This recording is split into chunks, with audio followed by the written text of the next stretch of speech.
कल तक का क्लास मैंने सवेरे में अरेंज कर दिया था, टॉपिक वाइज लेक्चर वाइज, ठीक है।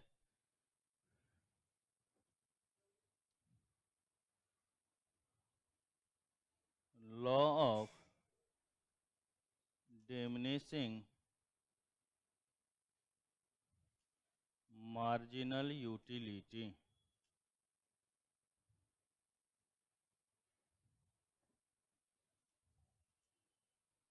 Law of diminishing marginal utility कहता है व्हेन अ कंज्यूमर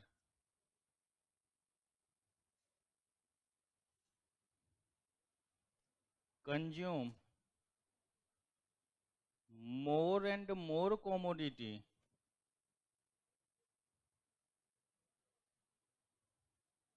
या units of goods, his satisfaction level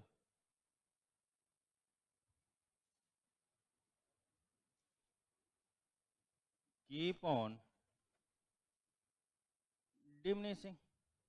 कि अगर कोई भी कंज्यूमर किसी भी कोमोडिटी का कंजम्पशन करता जाएगा तो जो सेटिस्फेक्शन लेवल है वो लगातार क्या होता जाएगा, गिरता चला जाएगा, कम होता चला जाएगा। भाई आप लोग सुबह आते हो तो उस टाइम में पढ़ने की इफिशियंसी और जिस टाइम में जाने वाले होते हो उस टाइम की इफिशियंसी कंपेयर कर लो अपने आप से, पता चल जाएगा, है कि नहीं। अंतर होता है ये नहीं होता। तो किसके कारण, कंजम्पशन के कारण है कि भाई दिन भर हमने पढ़ाई करी तो अलग सी परेशानी, थकावट, ये वो फलाना ढिमका बहुत सारी बातें। तो वैसे ही कंजम्पशन के साथ है कि जब कोई भी ह्यूमन बीइंग किसी भी गुड्स का कंजम्पशन करेगा तो कहीं ना कहीं एक बार उसकी सेटिस्फेक्शन क्या होती जाएगी, कम होती जाएगी। भाई हम लोगों ने पिछली क्लास में जो शेड्यूल बनाया था उस अनुसार क्या था कि पहले यूनिट के कंजम्पशन पे हमारी मार्जिनल यूटिलिटी कितनी थी, 8 यूटिल्स का था। दूसरे पर कितना था बेटा, 6। तीसरे पे कितना था हमारे पास, बताओ, 4। चौथे पे कितना था, 2। पांचवें पे कितना था, 0। छठे पे कितना हो गया था, -2। तो कहीं ना कहीं ये बात आई थी या नहीं आई थी, कि जरा यहां पर दिखेगा कि ये जो चिरकुट लाल ने कॉमोडिटी का कंजम्पशन किया है, तो जब उन्होंने पहला यूनिट कंज्यूम किया था तो कितना यूटिल्स का सेटिस्फेक्शन, जब दूसरा यूनिट को कंज्यूम किया तब कितने का सेटिस्फेक्शन, तीसरे यूनिट के कंजम्पशन पे क्या हो गया, 4। चौथे यूनिट के कंजम्पशन पे 2। पांचवें यूनिट के कंजम्पशन पे और छठे यूनिट के कंजम्पशन पे -2। तो जैसे जैसे कंजम्पशन करता गया है उसका जो सेटिस्फेक्शन लेवल है वो धीरे धीरे क्या होता चला गया बेटा, कम होता चला गया। और इसी के बेस पर हम लोगों ने ये प्रॉपर एक शेड्यूल बनाया हुआ था, units of ice cream, marginal utility और टोटल यूटिलिटी। और फिर इसी के बीच पे हम लोगों ने क्या देखा था बेटा, इस तरीके से रिलेशन बनाया था, ये नहीं बनाया था कि मार्जिनल यूटिलिटी जो है हमारा पॉजिटिव भी हो रहा है, जीरो भी हो रहा है, नेगेटिव भी हो रहा है। टोटल यूटिलिटी लगातार पॉजिटिव है, पहले बढ़ता जाता है, फिर मैक्सिमम होता है, फिर घटता भी है, बट कभी भी जीरो या नेगेटिव नहीं होगा। जब तक मार्जिनल यूटिलिटी पॉजिटिव होता है तब तक टोटल यूटिलिटी क्या होगा, बढ़ेगा। जहां पर मार्जिनल यूटिलिटी जीरो होगा वहां पर टोटल यूटिलिटी क्या हो जाएगा, मैक्सिमम हो जाएगा। और जैसे ही मार्जिनल यूटिलिटी नेगेटिव होगा तो टोटल यूटिलिटी क्या करेगा बेटा, फॉल्स डाउन करेगा। ये रिलेशन हमने आपको लिखवा दिया था, तो यही चीजें हमने यहां पर बात करी थी और ये उसका रिलेशन हमने लिखवाया था। देख रहे हैं, till MU remains positive total utility increases, when MU is zero TU is maximum, when MU is negative TU decreases. ये रिलेशन हो गया था हमारे पास। अब जो यहां पर हम लोग बात कर रहे थे ये इसी चीज को दिखा रहा है कि जैसे जैसे हमारा कंजम्पशन लेवल बढ़ेगा हमारी जो सेटिस्फेक्शन लेवल है वो क्या होती चली जाएगी, कम होती चली जाएगी। लेकिन इसको अप्लाई होने के लिए कुछ चीजों का होना जरूरी है, ठीक है। और कुछ ऐसी भी चीजें हैं जहां पर ये अप्लाई होता ही नहीं। तो इसका मतलब यहां पर दो तरीके की बात आएगी, एक हम लोग बात करेंगे एजम्पशंस की और एक बात कर लेंगे हम लोग एक्सेप्शंस की। एक किसकी बात करेंगे हम लोग, एजम्पशंस की, और एक हम किसकी बात करेंगे, एक्सेप्शन। तो इधर हमने लिख लिया बेटा एजम्पशंस ऑफ एलडीएमयू और इधर हमने क्या लिखा, एक्सेप्शंस ऑफ LDMU, एक तरफ क्या आ गया एजम्पशंस और एक तरफ क्या आ गया हमारा एक्सेप्शन। अगर एजम्पशंस की बात करें तो भाई इन चीजों के बिना हमारा LDMU ऑपरेट नहीं हो सकता, तो इन चीजों का होना यहां पर क्या है जरूरी है। तो चार बातों का यहां पर होना जरूरी है। इन चार बातों में से अगर कोई भी एक नहीं होगा तो हम LDMU की बात नहीं करेंगे। इन चारों ही चीजों का होना यहां पर क्या है कंपलसरी है। सबसे पहला है बेटा रेशनल कंज्यूमर। सबसे पहला कौन सा है हमारे पास रेशनल कंज्यूमर। रेशनल कंज्यूमर का मतलब है कि बेटा कि सेम कंज्यूमर होना चाहिए और जो प्रॉपर डिसीजन मेकिंग कर सकता हो वो होना चाहिए ना। भाई आपको मान लीजिए हमने कुछ कंज्यूम करने के लिए दिया कि भाई इसका खा करके टेस्ट बताओ कैसा है, तुमने खा लिया फिर बोला कि सर हम बता नहीं पाएंगे क्योंकि हम डिटरमाइन कर नहीं पा रहे कि इसका टेस्ट है कैसा, तो भैया क्या इसके बेसिस पर हम डिसीजन मेकिंग कर पाएंगे? तो कंज्यूमर ऐसा होना चाहिए ना जो प्रॉपर डिसीजन मेकिंग में क्या कर सके हेल्प कर सके मदद कर सके। अगर नहीं हो पाएगा तो फिर काम बनेगा क्या नहीं बन पाएगा ना। तो इसलिए जो कंज्यूमर होना चाहिए वो क्या होना चाहिए रेशनल होना चाहिए। ठीक है कंज्यूमर क्या होना चाहिए रेशनल होना चाहिए मतलब same and proper decision makers होना चाहिए। ठीक है फिर दूसरा हमारे पास कहता है कि अगर हम कमोडिटी को कंज्यूम कर रहे हैं तो जो कमोडिटी होगा वो सेम होना चाहिए, अर्थात होमोजीनियस कमोडिटी की बात करेंगे हम लोग।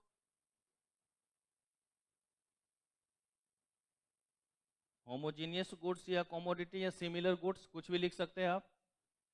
तीसरा जब हम कंजम्पशन करेंगे तो वो कंजम्पशन लगातार होना चाहिए। ऐसा नहीं कि अभी हमने कंज्यूम कर लिया फिर घूमने के लिए निकल गए 2 घंटे के बाद आ रहे हैं फिर बोल रहे हैं कि अब फिर से कंज्यूम करूंगा, ऐसा नहीं होना चाहिए। अगर हम कंज्यूम कर रहे हैं तो वो कंज्यूम क्या होना चाहिए कॉन्टिन्यूसली होना चाहिए, एक खत्म दूसरा शुरू दूसरा खत्म तीसरा शुरू होना चाहिए। तो कॉन्टिन्यूसली कंजम्पशन होना चाहिए।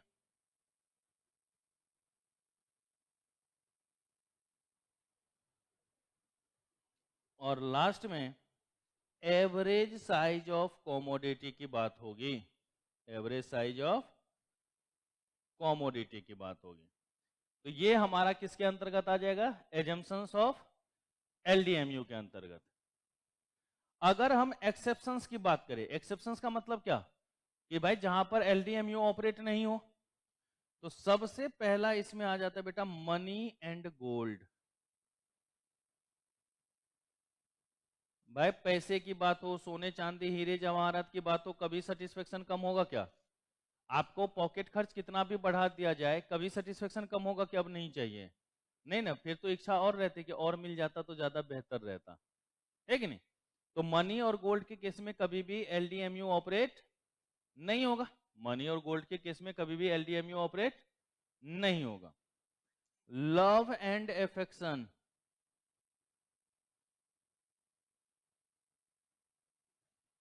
लव एंड एफेक्शन के केस में कभी भी LDMU ऑपरेट नहीं होगा। भाई चाहत या आकर्षण की अगर बात हम लोग कर रहे हैं तो इसमें कभी भी LDMU ऑपरेट नहीं होता। फिर उसके बाद अगर हम लोग बात करें एडिक्शन, एडिक्शन का मतलब होता है बेटा बुरी लतें, या कोई भी चीज जब हम लगातार कॉन्टिन्यूसली करते हैं तो हम एक तरीके से उसके क्या हो जाते हैं हैबिचुअल हो जाते हैं, एक तरीके से क्या हो जाते हैं हैबिचुअल, है कि नहीं। फिर उसके बाद गाना गाते हैं तेरे बिना चैन कहाँ रहे, तो जब तक कंजम्पशन ना करे तब तक चैन नहीं होगा। उस केस में कभी भी सेटिस्फेक्शन कम होगा क्या? नहीं। तो एडिक्शन के केस में भी कभी भी LDMU ऑपरेट नहीं होगा।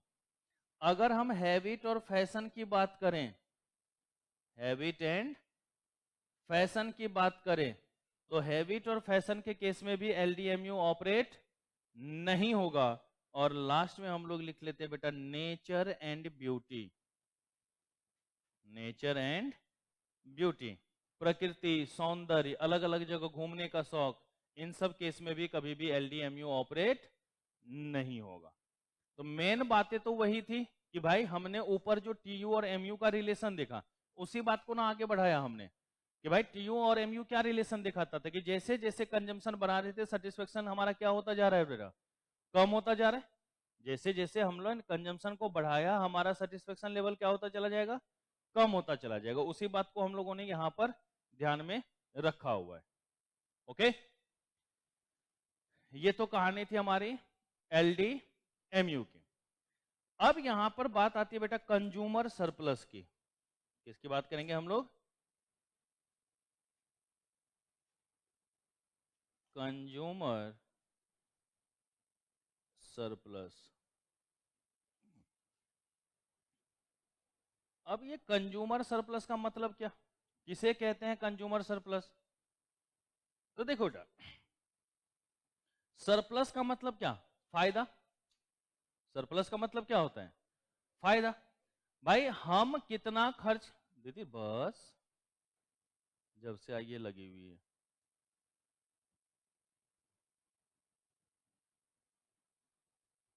मतलब मजाक हो रही है, हमारे पास भी है।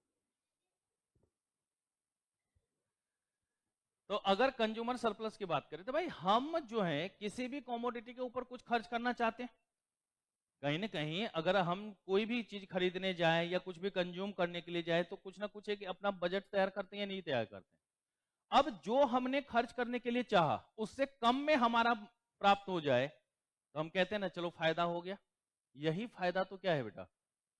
Consumer surplus. या कभी कभी जब आप पैसा खर्च करते हैं और आप गुड्स को कंज्यूम करते हैं, फिर क्या बोलते हैं, अरे यार जितना दाम खर्च हुआ उससे ज्यादा तो इसका बढ़िया टेस्ट था, उससे ज्यादा तो हमें सेटिस्फेक्शन मिल गया। तो मतलब हम सेटिस्फेक्शन के रूप में भी उसको कंपेयर कर सकते हैं कि ज्यादा सेटिस्फेक्शन मिला। तो वही हमारा क्या कहलाएगा बेटा? Consumer surplus. तो कहता है the positive difference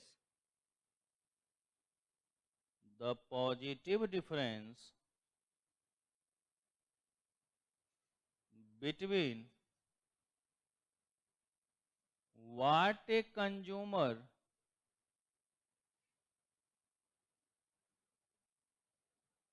willing to pay and what he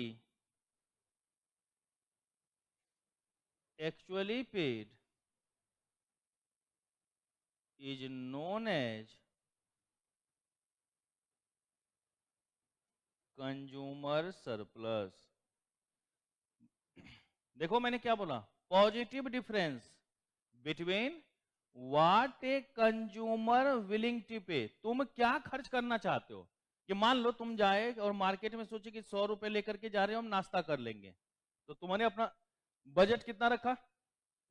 100 रुपए। तो ये तुम्हारा क्या था? एबिलिटी टू पे, विलिंगनेस टू पे। ये इतनी हमारी क्षमता है कि हम अपने नाश्ते के लिए ये 100 रुपए क्या कर सकते हैं? खर्च कर सकते हैं।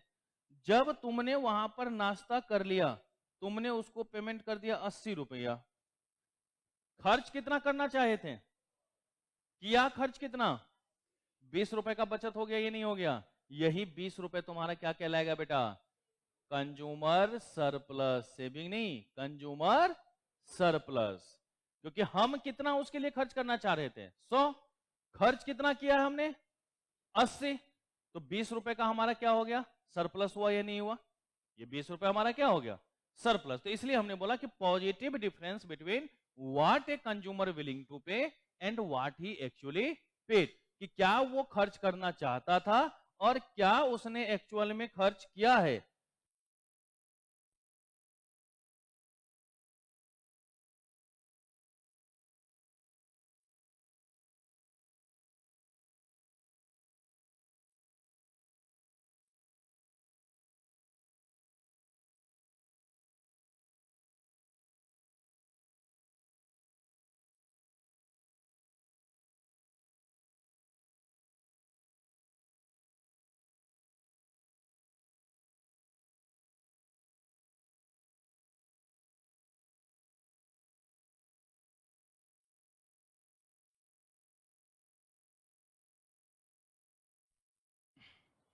तो क्या हो गया बेटा कि व्हाट, जो हमारा विलिंग टू पे है और जो हमारा एक्चुअली पेड है, इसका जो गैप होगा वो क्या कहलाएगा? हमारा कंज्यूमर सरप्लस। ये तो हमने अमाउंट के बेसिस पे बात करी, लेकिन कभी कभी खर्चा और सेटिस्फेक्शन से भी तो बात करनी पड़ सकती है। भाई हमने किसी चीज के लिए खर्च किया, फिर बाद में लगा अबे यार पैसा बेकार हो गया, तो काहे का सरप्लस? है कि नहीं? लेकिन पैसा खर्च करने के बाद बोले आहा जितना खर्च हुआ उससे ज्यादा तो मजा आ गया, तो ये जो मजा आ गया इसका मतलब सेटिस्फेक्शन से हमने कंपेयर किया ना, है कि नहीं? तो उसके लिए भी लिख लीजिएगा, और लिख करके लिख देते हैं, इफ मार्जिनल यूटिलिटी ऑफ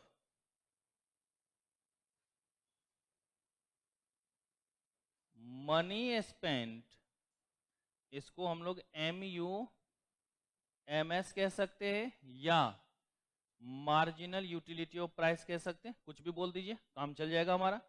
तो if marginal utility of money spent is less than marginal utility of satisfaction received,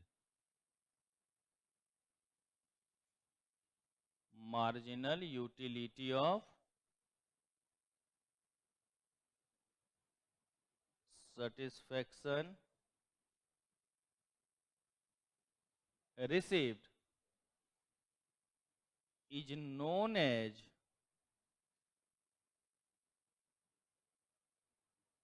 consumer surplus. भाई पैसा तुमने कम खर्च किया और सेटिस्फेक्शन तुमको क्या हो गया? भाई तुमने 80 रुपए का नाश्ता कर लिया, ठीक है, तुम सोच के गए थे कि भाई 80 रुपए में नाश्ता करके आ जाऊंगा मैं, तुमने 80 रुपए ही खर्च किया, लेकिन जब तुमने नाश्ता किया तो बोला अरे यार ये तो लगभग 150 के बराबर हमने नाश्ता मिल गया। तो 150 के बराबर सेटिस्फेक्शन मिला ना, खर्चा जबकि कितना हुआ है, तो मनी स्पेंड कम हुआ और सेटिस्फेक्शन हमें क्या मिल गया? ज्यादा। तो अगर marginal utility greater than money spend है तो वो हमारा किसके अंतर्गत आएगा बेटा? कंज्यूमर सरप्लस, क्योंकि सेटिस्फेक्शन ज्यादा है और स्पेंड जो हमने किया है, जो खर्चा हमने किया है, वो खर्च हमारा क्या है बेटा? कम है। तो वो हमारा किस नाम से आ जाएगा बताओ? कंज्यूमर सरप्लस के नाम से। ओके, तो कैसे? तो जरा एक शेड्यूल और ग्राफ देख ले तो ज्यादा अच्छे से समझ में आ जाएगा। बेटा हमने जैसे पहले लिखा था उसी तरीके से लिखता हूं। यहां पर हमने लिख लिया कॉमोडिटी, यहां पर हमने लिख लिया मार्जिनल यूटिलिटी ऑफ प्राइस, क्योंकि पर यूनिट प्राइस तो हमारा क्या होगा? कांस्टेंट होगा ना। भाई एक समोसा खाएं तो 10 रुपया, दो खाएंगे तो 20 रुपए, तीन खाएंगे तो 30 रुपया, हर समोसे का दाम 10 ही रुपए रहेगा ना। तो पर यूनिट जो प्राइस होगा वो क्या होना चाहिए? कांस्टेंट होना चाहिए। तो इसलिए हमने लिख लिया मार्जिनल यूटिलिटी ऑफ प्राइस या marginal utility of money spent या प्राइस पर यूनिट, जो आप लिखना चाहे, हमें कोई ऐतराज नहीं। और यहां पर हमने लिख लिया बेटा marginal utility of satisfaction received, जिसको हम लोग नॉर्मली मार्जिनल यूटिलिटी कह देते थे। हमने जब पहला कॉमोडिटी को कंज्यूम किया, हमने पहला कॉमोडिटी को क्या करा? कंज्यूम किया। कंज्यूम किया तो इस पर हमारा खर्च हुआ 2 रुपए, और हमारा जो सेटिस्फेक्शन है, हमारा जो सेटिस्फेक्शन है वो सेटिस्फेक्शन हमारा हुआ 8 का। जब हमने दूसरा कॉमोडिटी क्या क्या कंज्यूम करा, उसका भी खर्च कितना रहेगा? 2 ही रुपए ना। पर यूनिट का खर्च कितना होगा? 2 रुपए ही। और यहां पर सेटिस्फेक्शन कितना हमने ले लिया? 6 का। जब हमने तीसरा कॉमोडिटी कंज्यूम किया, अभी भी marginal utility of money spend कितना? 2, और सेटिस्फेक्शन अब कितना हो गया? जब हमने चौथा यूनिट कंज्यूम किया, अब सेटिस्फेक्शन कितना? 2। जब हमने पांचवा यूनिट कंज्यूम किया तो प्राइस कितना? अभी भी 2, सेटिस्फेक्शन कितना? जब हमने छठा यूनिट कंज्यूम किया 2, और यहां पर क्या लिख दिया हमने? -2। तो इस तरीके से एक प्रॉपर हमारा क्या तैयार हो गया बेटा? शेड्यूल तैयार हो गया। अलग अलग कॉमोडिटी का उस पर क्या हमें सेटिस्फेक्शन प्राप्त हो रहा है, ये हमने यहां से देख लिया या नहीं देख लिया? अब इसके बेसिस पर ग्राफिकल रिप्रेजेंटेशन किया जा सकता है, कर सकते हैं नहीं कर सकते? तो अगर ग्राफिकल रिप्रेजेंटेशन करें तो इस तरीके से हो जाएगा बेटा। एक्स एक्सिस और कॉमोडिटी कहां से कहां तक है बेटा? 6 तक है ना। 1 2 3 4 5 और 6।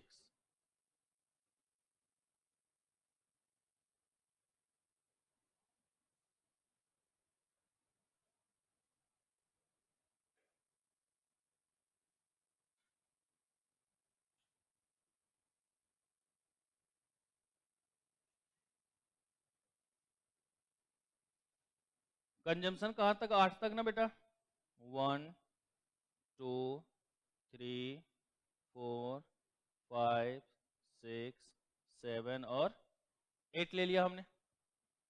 इधर क्या हो गया बेटा, -1 और -2। चलिए, मार्जिनल यूटिलिटी ऑफ मनी कितना है हमेशा बेटा, कॉमोडिटी कुछ भी, marginal utility of money spend 2 का है या नहीं है, तो ये हमारा हो गया marginal utility of money spend, या यूं कह दे price, marginal utility of money spend या प्राइस। चलिए, पहले यूनिट पे कितने का सेटिस्फेक्शन बेटा, 8 का, दूसरे पे कितना, तीसरे पर, चौथे पर, पांचवें पर और छठे पर। क्या हमारा ये लाइन बन जाएगा बेटवा, बताओ, बन गया या नहीं बन गया ये हमारा,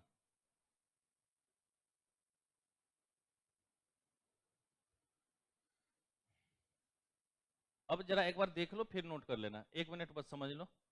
देखो यहां जो हमने बनाया, इस केस में ये वाला जो एरिया है बेटा, ये जो ग्रीन लाइन से हमने यहां पर मिलाया हुआ है, देखना जरा गौर से,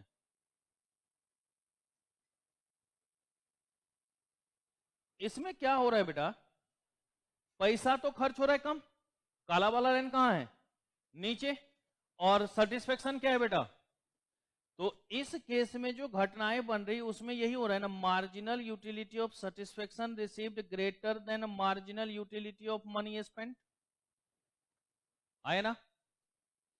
ये वाला जो केस बन रहा है यहां पर, ये जहां पर दोनों एक दूसरे को इंटरसेक्ट कर रहा है, यहां पर marginal utility of satisfaction received बराबर हो गया किसके, marginal utility of money spent के। भाई जितना सेटिस्फेक्शन है उतना ही क्या हो गया हमारा, खर्चा हो गया। और ये वाला जो पोर्शन आप देख रहे हो, ये जो लाल कलर से हमने यहां पर लिखा हुआ है, इसमें क्या हो रहा है हमारा कि marginal utility of satisfaction received less than marginal utility of money spent. Satisfaction हमारा क्या है, कम है, देख लो ना, पैसा वाला लाइन कहां है, ऊपर, और सेटिस्फेक्शन वाला लाइन कहां है, नीचे ना। तो यहां पर 3 अलग अलग बातें हो जाती हैं, बट हम लोगों को अपने कंसेप्ट के अंतर्गत 2 ही बातें पढ़नी है, आइदर सरप्लस और इक्विलिब्रियम।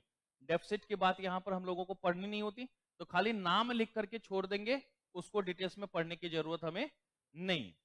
तो जहां कहीं पर भी अगर सेटिस्फेक्शन रिसीव्ड ज्यादा होगा और मनी स्पेंड कम होगा, उसको कहेंगे हम लोग बेटा कंज्यूमर सरप्लस। क्या कहेंगे इसको हम लोग, कंज्यूमर सरप्लस। तो आपको पता है इससे थ्योरेटिकल क्वेश्चन कैसे पूछता है, क्वेश्चन इस तरीके से पूछेगा, the portion above price line and below the utility line is known as, देखो, the portion above the price line and below the utility line, तो यही पोर्शन हो गया ना, तो इस पोर्शन को हम लोग क्या कहेंगे बेटा।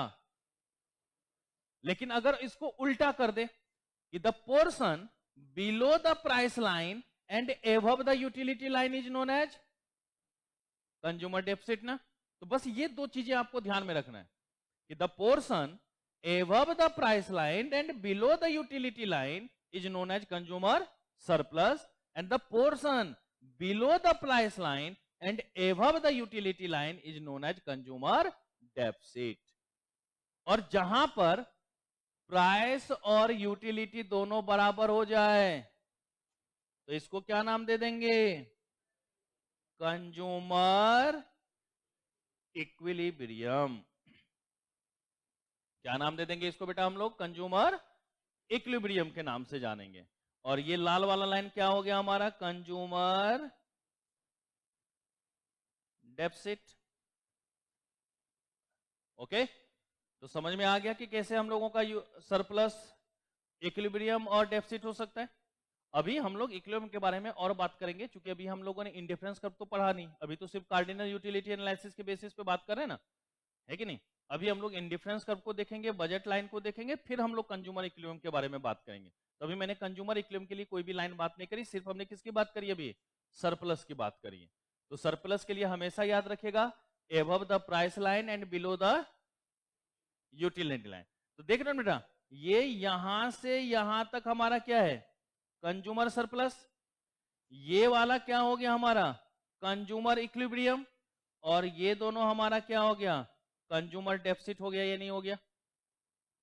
जो हमारा शेड्यूल है उसके अनुसार भी यही बात अब समझ में आ गई ना, कि जहां पर सेटिस्फेक्शन ज्यादा है और यूटिलिटी क्या हो गया, कम हो गया, तो वो क्या हो गया हमारा कंज्यूमर सरप्लस। जहां पर दोनों बराबर हो गया तो कौन सा हो गया वो, कंज्यूमर इक्विलिब्रियम। जितना खर्च कर रहे हैं उतना ही मजा आ रहा है। और लास्ट में क्या हो गया, खर्चा ज्यादा हो रहा है, सेटिस्फेक्शन कुछ मिल नहीं रहा है, तो हमारे लिए क्या हो गया, कंज्यूमर डेफिसिट। ओके, यहां तक समझने में किसी को कोई दिक्कत? अब बना लो ग्राफ।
हो गया, तो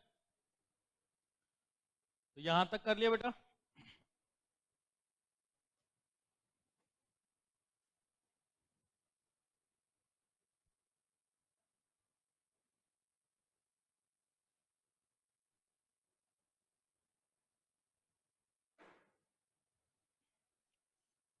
चलो, अब लिखिएगा बेटा ordinal utility analysis.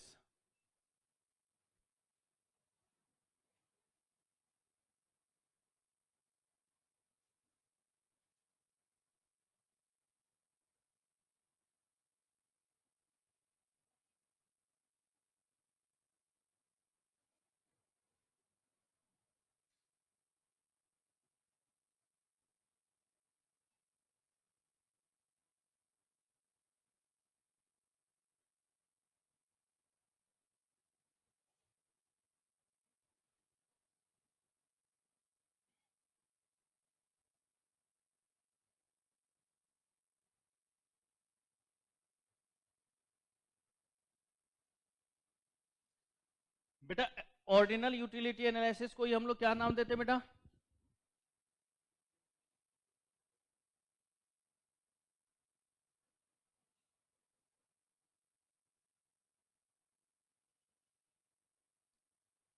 Ordinal utility analysis.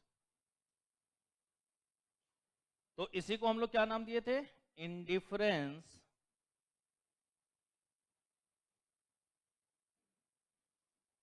Curve analysis. Indifference curve analysis. अगर इंडिफरेंस कर्व एनालिसिस की बात करेंगे तो ये इंडिफरेंस कर्व एनालिसिस क्या होगा, जरा इसकी बात करें हम लोग, इसको देख के चले हम लोग। कहता है इंडिफरेंस कर्व, आगे से मैं इंडिफरेंस कर्व नहीं लिखूंगा, सिर्फ आईसी लिख दूंगा तो समझ जाना।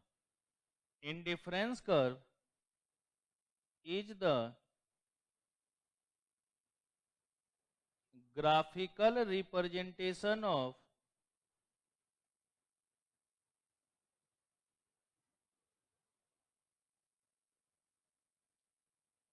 indifference schedule. Indifference curve is the graphical representation of indifference schedule.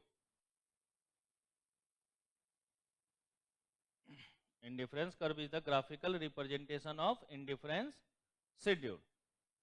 अब हमने बोल तो दिया कि भाई इंडिफरेंस कर्व जो है इंडिफरेंस शेड्यूल का ग्राफिकल रिप्रेजेंटेशन होगा, लेकिन ये इंडिफरेंस शेड्यूल क्या? तो कहता है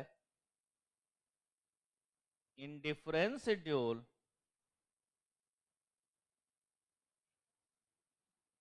is a tabular statement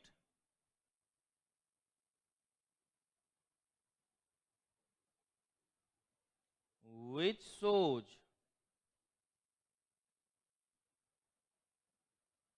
combination of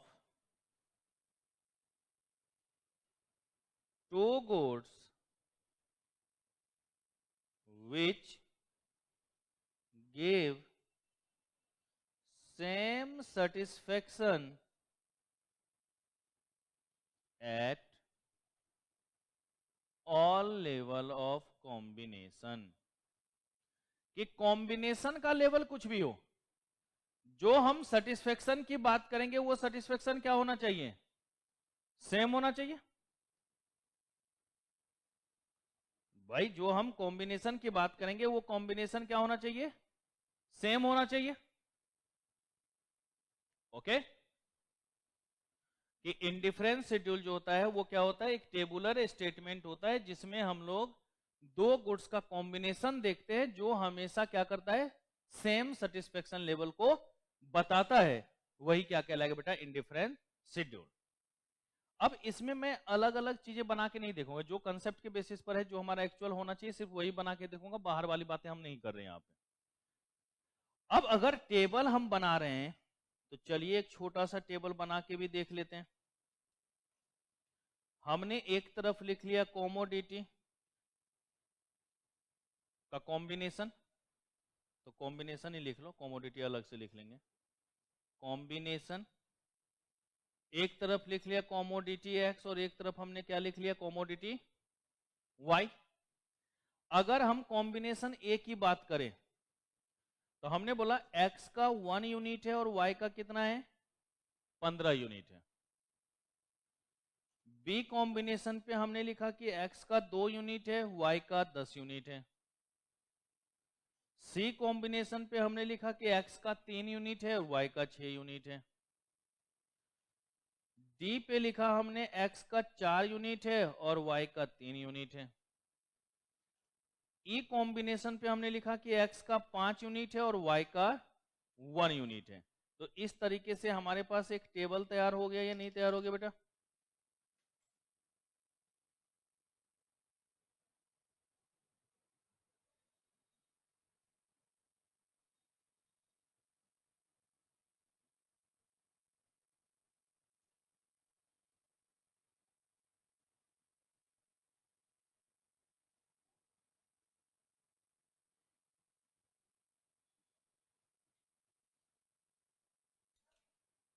ये हमारा क्या बन गया? एक शेड्यूल बन गया।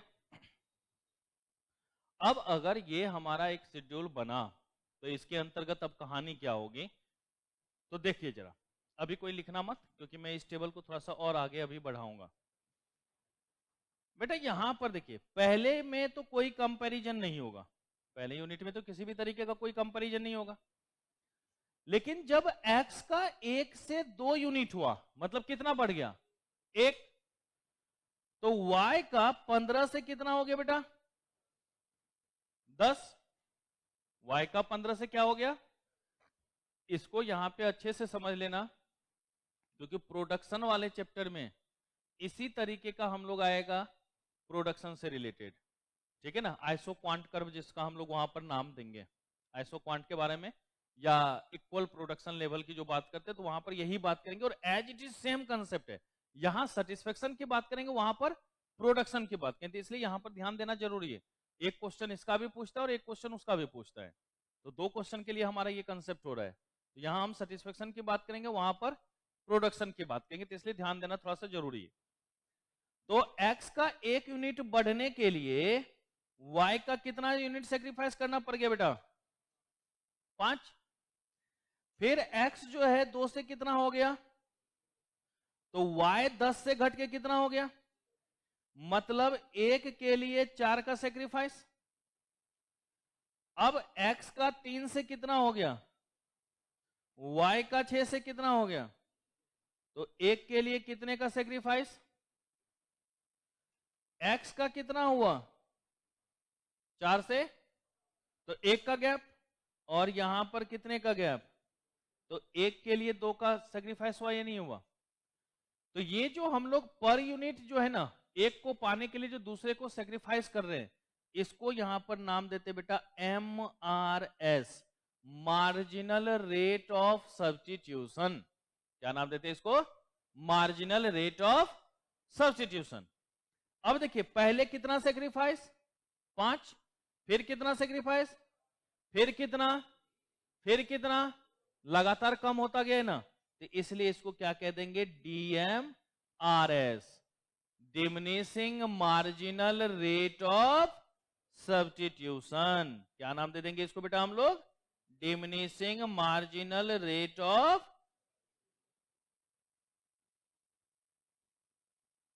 अब ये टेबल बना लीजिए आप लोग,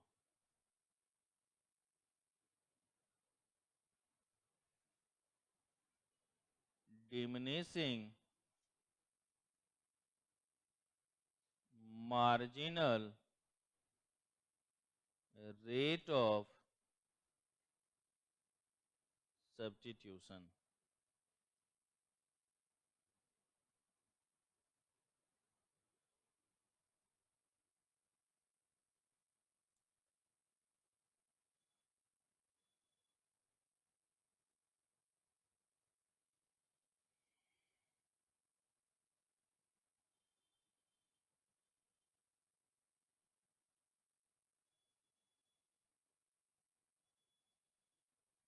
सबने फॉर्म भर दिया था ना बेटा, नहीं भी भरे तो तब कर ही क्या सकते हैं,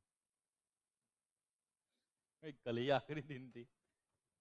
कल एक फॉर्म भरा था मैंने, कल 4:30 बजे के आसपास एक बच्चे का कॉल आया था, तो मैंने कल उसका फॉर्म भर दिया।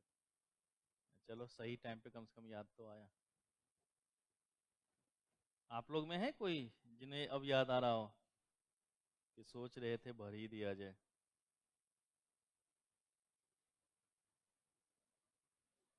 ये जो जितनी भी अभी क्लासेज हुई है ना, आज से ये फिर जो है इवनिंग में वो चलेगा, प्रीमियर के रूप में चलेगा, लाइव तो रहूंगा नहीं मैं, इस वीडियो को एज इट इज प्रीमियर के रूप में चला दूंगा, तो जिन बच्चों का छोटा हुआ होगा वो वहां पर लाइव की तरह देख सकते हो, ठीक है। लिंक हमेशा व्हाट्सएप स्टेटस पे मिल जाया करेगा, बाबा राकेश का। चलिए जी, हो गया यहां तक, ग्राफिकल रिप्रेजेंटेशन कर दिया जाए, इसका शेड्यूल बनाए तो ग्राफिकल रिप्रेजेंटेशन करेंगे तभी तो हमारा क्या बनेगा, इंडिफरेंस कर्व बनेगा ना। अभी तो ये हमारा क्या है, इंडिफरेंस शेड्यूल है। अब देखिए बेटा, तो अगर ग्राफिकल रिप्रेजेंटेशन करें एक्स एक्सिस और वाई एक्सिस,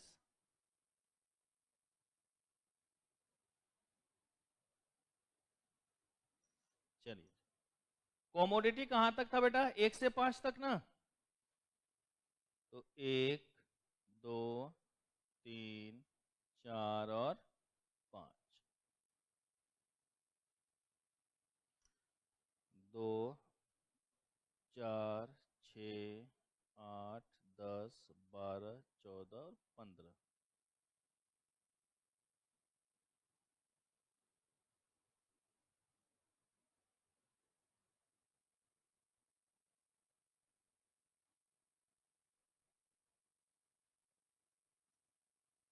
ओके, जब x का एक कॉमोडिटी था तो y का कितना था बेटवा? जब x का एक था तो y का कितना?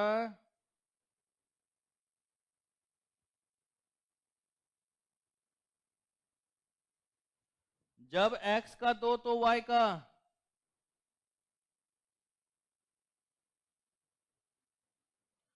जब x का 3 तो y का?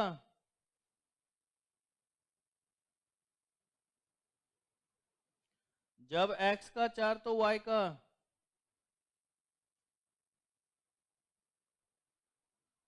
जब x का 5 तो y का?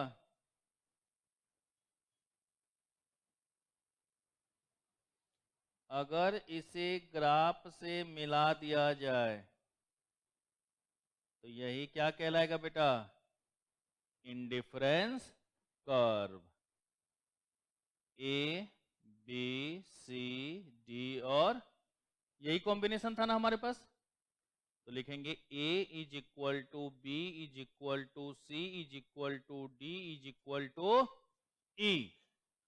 क्यों? Same satisfaction level, same satisfaction level. ये तो हमने ऊपर ही लिखा दिया था कि चाहे कॉम्बिनेशन कुछ भी हो सेटिस्फेक्शन लेवल सेम होगा। लिखिएगा indifference curve is convex to the origin due to DMRS। कि अगर कोई भी पूछेगा कि बताओ इंडिफरेंस कर्व कैसा होगा तो क्या कहेंगे बेटा? कॉन्वेक्स टू द ओरिजिन होगा। क्यों होगा convex to the origin? Diminishing marginal rate of substitutions के कारण। किसके कारण कॉन्वेक्स टू द ओरिजिन होगा? Diminishing marginal rate of substitution के कारण। अब इंडिफरेंस कर्व का ना इसके अलावा दो और शेप हो सकता है। अब वो कैसा हो सकता है और किस केस में हो सकता है मैं नोट करके वो भी लिख देता हूं ताकि एग्जाम में अगर क्वेश्चन पूछे तो कर सके। और बराबर ये क्वेश्चन आपको पूछा गया है। ये ग्राफ सबका बन गया?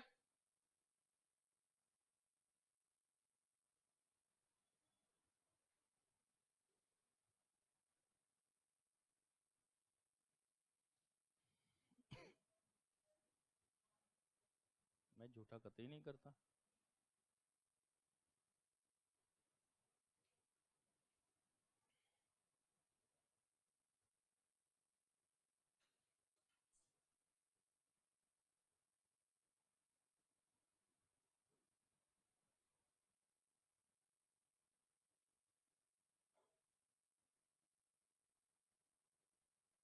हो गया? बोलो बोलो।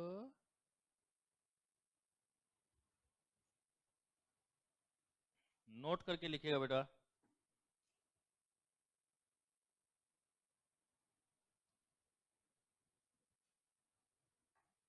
मैं यहां छोटू छोटू दो कर्व बना लेता हूं, एक्स एक्सिस और वाई एक्सिस। हमने कर्व बना दिया ये। कैसा दिख रहा है बेटा ये? Straight line. चलिए आप लोग कहते तो आपकी बातों को हम थोड़ी नहीं टाल सकते हैं, हिम्मत है हमें टालने की। और एक ये भी कर्व बना के देख लेते हैं।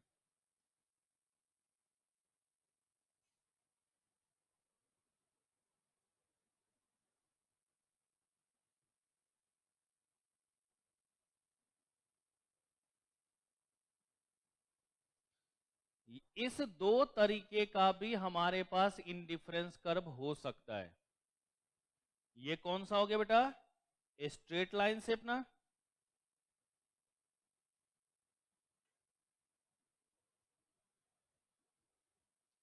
इसको कहते बेटा राइट एंगल्ड शेप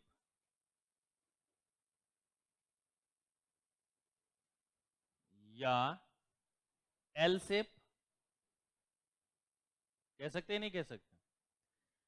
अगर स्ट्रेट लाइन शेप है तो इसका मतलब जो दो कोमोडिटी हमारे पास है, एक्स और वाई दो कोमोडिटी है ना, ये दोनों आपस में परफेक्ट सब्स्टिट्यूट्स गुड्स होंगे। तो लिखिएगा in case of two perfect substitute goods,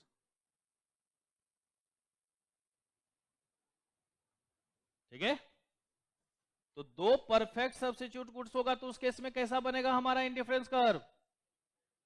straight line shape. और अगर दो परफेक्ट कॉम्प्लीमेंट्री गुड्स हो, in case of two perfect complementary goods, तो उस केस में कैसा बनेगा बेटा हमारा? एल शेप या right angle shape? L shape या राइट एंगल शेप। तो ये दोनों चीजें ध्यान में रख लेंगे या नहीं रख लेंगे, बताइए? इन दोनों को ध्यान में रख लेंगे ना हम लोग। तो अगर हम लोग कहीं पर भी इंडिफरेंस कर्व की बात करें तो नॉर्मली जो हमारा इंडिफरेंस कर्व होगा वो कैसा होगा? Convex to the origin. किस कारण से होगा? डीएम आरएस के कारण, diminishing marginal rate of substitution. भाई ये तो सिंपल सी बात है ना, एक कमोडिटी को बढ़ाएंगे तो दूसरे को क्या करना पड़ेगा? कम करना, क्योंकि सेटिस्फेक्शन लेवल को तो हम बदलाव कर नहीं सकते, सेटिस्फेक्शन लेवल को क्या रखना होगा? सेम। हमने पहले ही बोल दिया कि सेम सेटिस्फेक्शन लेवल की बात करेंगे हम लोग। तो इस कारण से क्या हो गया? Convex to the origin. But उसके अलावा दो चीजें और बन सकती है हमारी, एक स्ट्रेट लाइन शेप और एक राइट एंगल शेप। अगर स्ट्रेट लाइन शेप की अगर बात करें तो उस किस केस में बनेगा? परफेक्ट सब्स्टिट्यूट के केस में। और राइट एंगल शेप किस में बनेगा? Perfect complementary. तो ये नाम तो याद रख सकते हैं या नहीं रख सकते? बतबा फिर भी ना बनेगा बेटा। अब लिखिए एजम्पशंस ऑफ एलडीएमयू।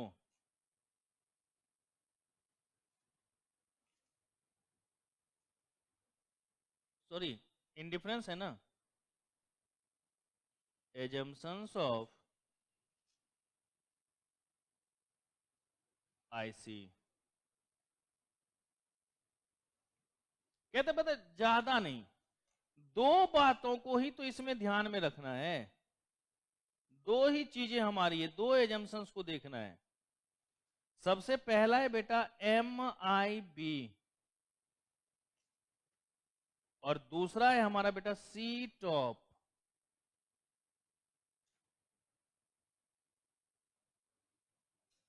MIB का मतलब मास्टर इज ब्लैक, MIB का मतलब हो गया बेटा मोर इज बेटर। ज्यादा है तो अच्छा है। सब्जी खरीदने के बाद धनिया का पत्ता ऊपर से फ्री मिल जाए तो मजा आ जाता है या नहीं आ जाता? फ्री में कुछ तो मिला, तो मोर इज बेटर। कि भाई अगर मान लीजिए आप कहीं पर पैसा खर्च कर रहे हैं और उसमें x का 2 यूनिट और y का 2 यूनिट मिल रहा है, उतने ही पैसे में कहीं पर x का 2 यूनिट और y का 1 यूनिट मिल रहा है, आप कौन सा प्रीफर करोगे? भाई x का 2 और y का, तो कहते ना ज्यादा है तो अच्छा है ये, तो मोर इज बेटर। पहला क्या हो गया हमारा? More is better. उसी तरीके से आप लोग सेट्स रिलेशन फंक्शन पढ़े होंगे। सेट्स रिलेशन फंक्शन अभी नहीं पढ़े, पिछली बार तो पढ़ा ही होगा, अभी फिर से पढ़ ही लेंगे। तो वहां पर रिलेशन वाले टॉपिक में एक आया होगा ट्रांजिटिव। क्या हुआ था बेटवा उसमें? इफ ए बराबर बी, बी बराबर सी, ए इज ऑल्सो इक्वल टू सी होगा, ये नहीं होगा बेटा? यही पढ़े थे ना। वही चीजें हमने यहां भी लिखा है, रिश्ता वही, सोच नहीं। हम यहां पर मैथमेटिकल टर्म्स में नहीं जाएंगे, इकोनॉमिक टर्म्स में देखेंगे, है कि नहीं? भाई आपको शादी के लिए 3 फोटो दिया गया, ठीक है, पहला, दूसरा, तीसरा। पहली पसंद है तो ठीक है, नहीं तो दूसरा, नहीं तो तीसरा। कभी ऐसा हुआ बाबूजी बोलो तीनों? वो है, बोल के देखना बेटा, चमगादड़ की तरह उल्टे ना लटकाए जाए, नहीं होगा ना बेटा। तो पहला सिलेक्ट कर लिए तब भी काम चल गया, क्योंकि सेकंड के बराबर सेकंड, थर्ड के बराबर, इस तरीके से काम यहां पर भी चलेगा। तो इसी को कहते बेटा सी टॉप का मतलब consistency and transitivity of preferences. Consistency and transitivity of preferences मतलब वही, ए बराबर क्या हो गया, बी, बी बराबर क्या हो गया, C, that is A is also equal to C. तो ये दो बातें आपको किसके लिए ध्यान में रखना है बेटा, एजम्पशंस ऑफ आईसी के लिए। एजम्पशंस ऑफ आईसी के लिए दो बातों को ध्यान में रखना है, एमआईबी और सी टॉप।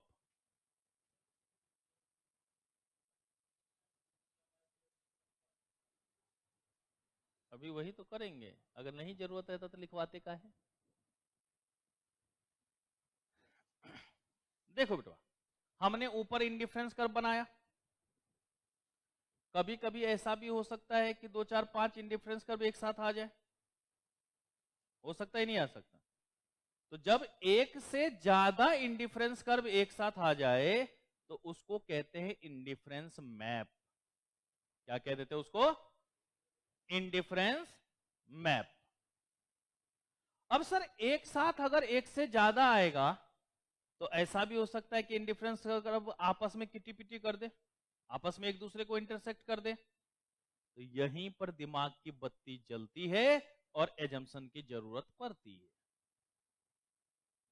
क्योंकि आपके माइंड में आएगा कि क्या दो इंडिफरेंस कर्व एक दूसरे को इंटरसेक्ट कर सकता है, या तो यस या तो नो।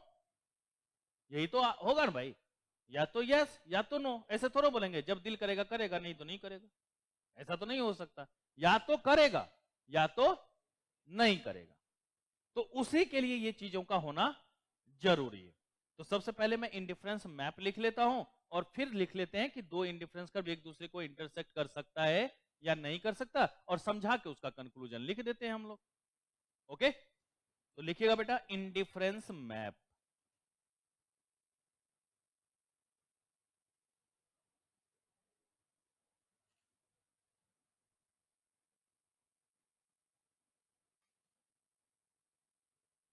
टू और more indifference curve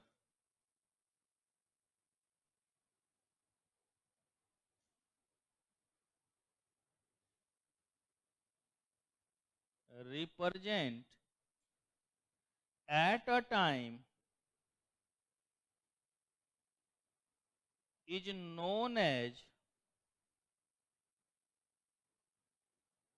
indifference map. कि जहां पर दो या दो से अधिक इंडिफरेंस कर्व, जहां पर दो या दो से अधिक इंडिफरेंस कर्व एक साथ रिप्रेजेंट किया जाएगा, तो उसी को किस नाम से जानेंगे हम लोग, बताइए।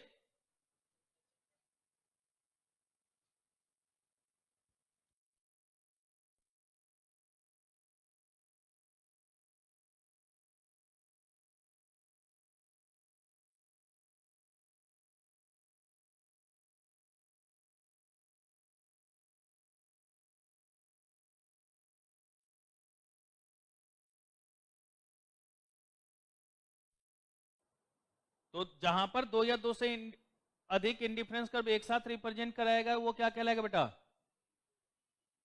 कहता है it may be it may be parallel or may not be parallel to each other। ये जो इंडिफरेंस कर्व होगा ये तो हो सकता है कि आपस में एक दूसरे के पैरेलल हो, या ऐसा भी हो सकता है कि आपस में पैरेलल ना हो। दोनों तरीके की बातें हो सकती है। तो चलिए एक छोटू सा ग्राफ बना के इसको भी समझ लेते कि कैसे हो सकता है।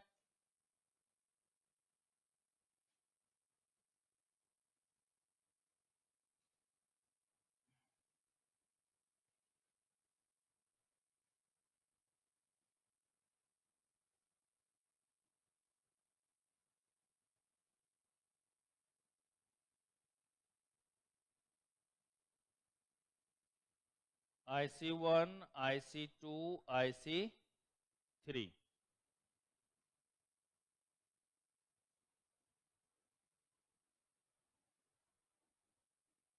IC1, IC2, IC में भी पैरेलल हो गया। ये आपस में क्या है, ये समानांतर है। और ये में नोट भी पैरेलल, ये आपस में पैरेलल नहीं भी हो सकते। तो बेटा अभी जो ऊपर हमने कंसेप्ट बनाया था उसमें क्या लिखा था, मोर इज बेटर, मतलब ज्यादा है तो अच्छा है। तो उसके अनुसार हम यहां पर लिख सकते हैं higher IC shows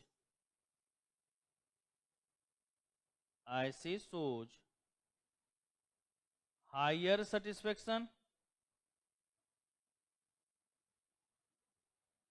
and lower IC सोज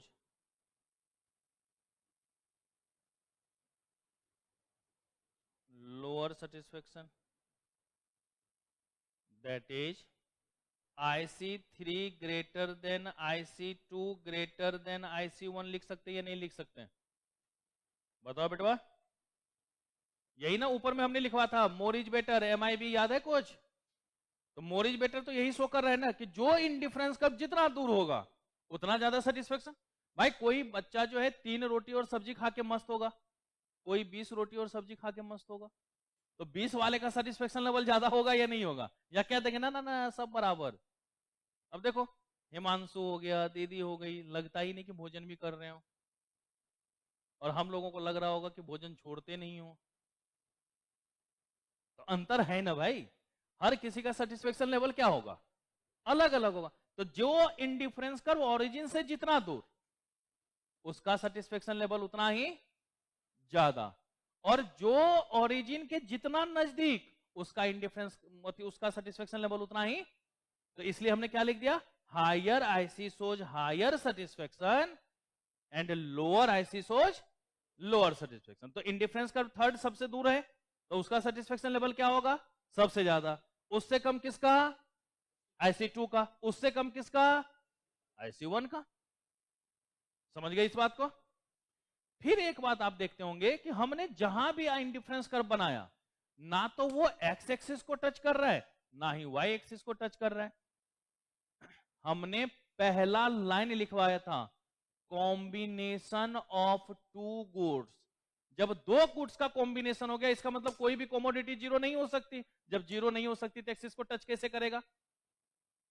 तो ये भी लाइन लिख लीजिएगा कि indifference curve never touches any axis, क्योंकि क्वेश्चन कभी कभी पूछ दिया जाता है। ओके, तो इसी में नीचे लिख लेंगे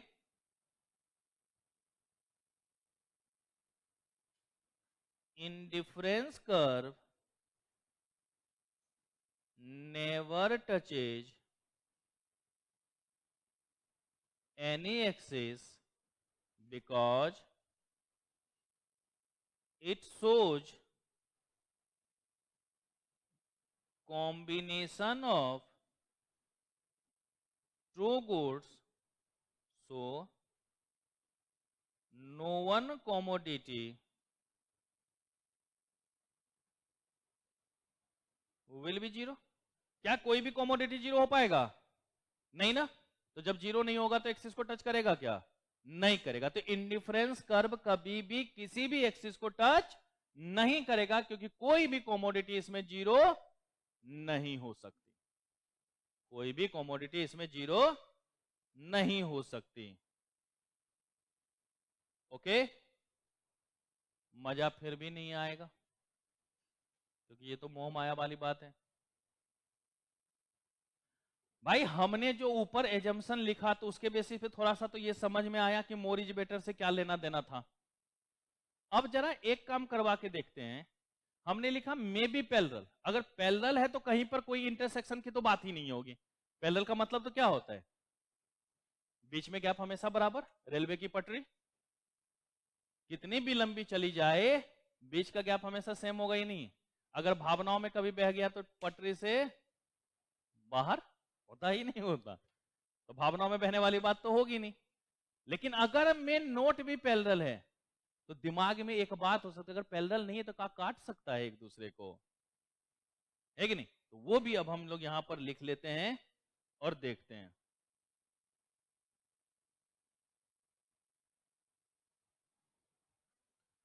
to indifference curve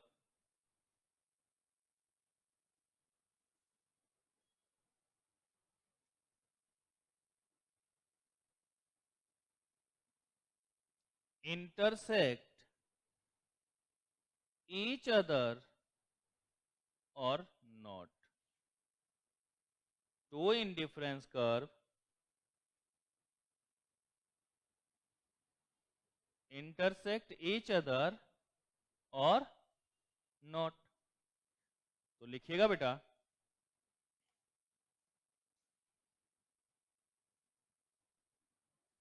two indifference curve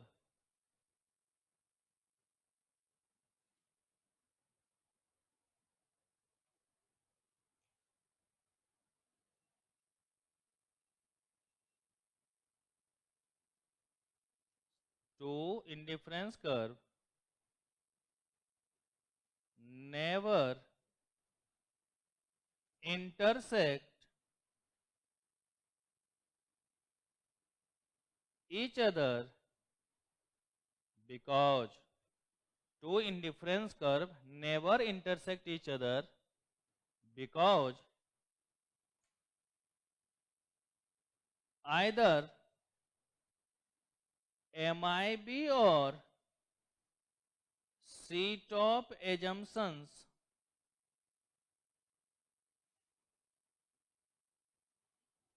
will be failed.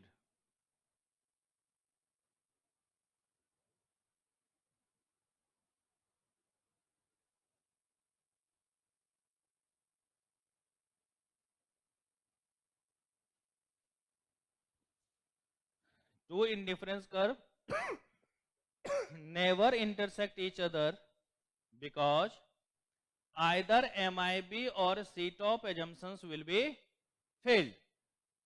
कि भाई या तो MIB या तो C-top assumptions क्या होगा, फेल हो जाएगा। बेटा एक काम बताओ, अगर बाबूजी कुछ भी काम मना करते हैं तो दिली इच्छा होती कि पहले करके ही देख लें, ये ह्यूमन नेचर है। अगर घर में मान लो कोई सामान रखा हुआ है और घर वाले बोल के देखो मैं जब तक ना आऊं उसको टच मत करना, खाली घर से उन लोगों के निकलने की देर है, पहले तो देखिए लेंगे कि उसमें है क्या, होता ये नहीं होता। तो अगर हमने यहां पे बोला कि नहीं हो सकता तो सर हम तो करवाएंगे इंटरसेक्ट, फिर देखते हैं क्या हो जाएगा, है ना। तो चलो पहले हम भी क्या कर लेते हैं, यहां पर इंटरसेक्ट कर ही लेते हैं। हम कौन से समाज से बाहर हैं, तो हम भी क्या कर लेंगे यहां पर बेटा, इंटरसेक्ट कर लेंगे। तो चलिए जरा इंटरसेक्ट करवाइए दिया जाए, एक्स वाई।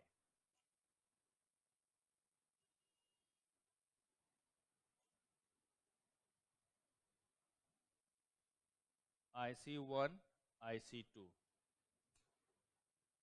IC1 और IC2।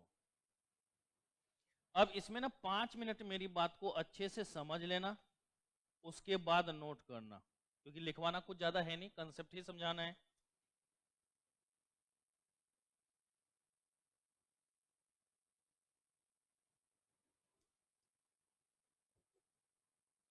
मैं पहले अपर पोर्शन की बात करता हूं, फिर उसके बाद लोअर पोर्शन की बात करेंगे। दोनों को अलग अलग समझने की कोशिश करते हैं। समझाने के लिए एक ही तरीका काफी है, बट मैं दोनों को अलग अलग कंपेयर करके देख लूंगा ताकि दिमाग में कुछ बातें आ जाए। बेटा एक वो बताओ, अगर हम लोग बात करें यहां ए पॉइंट और बी पॉइंट की और ई पॉइंट की, तो ये तीनों कहां है? IC1 के ऊपर ना। तो हम ऐसे लिख सकते हैं क्या, A is equal to B, क्योंकि किस पर है बेटा? On IC1। ओके, फिर उसके बाद A और C भी तो बराबर हो सकता है ना। A बराबर क्या हो गया, किसके ऊपर है बेटा? On IC2। गौर से देखिए, A बराबर B हुआ ना, क्योंकि वो IC1 के ऊपर है। A बराबर C हुआ ना, क्योंकि वो किसके ऊपर है? सी टॉप एजम्पशन के अकॉर्डिंग टू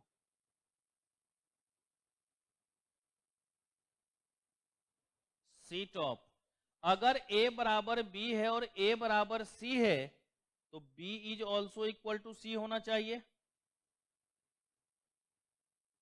होना चाहिए या नहीं होना चाहिए? सी टॉप एजम्पशन तो यही कह रहा था ना कि अगर A बराबर B है और A बराबर C है, तो B और C भी आपस में क्या होना चाहिए?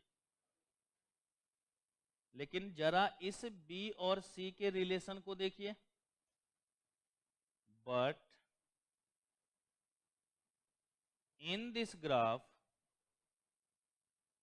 B greater than C, because higher IC shows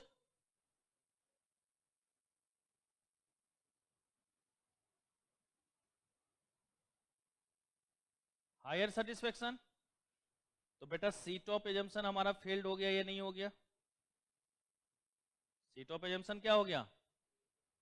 जब एजम्पशन लॉ ही हमारा फेल हो जाए तो क्या वो अप्लीकेबल हो सकता है क्या? नहीं हो सकता।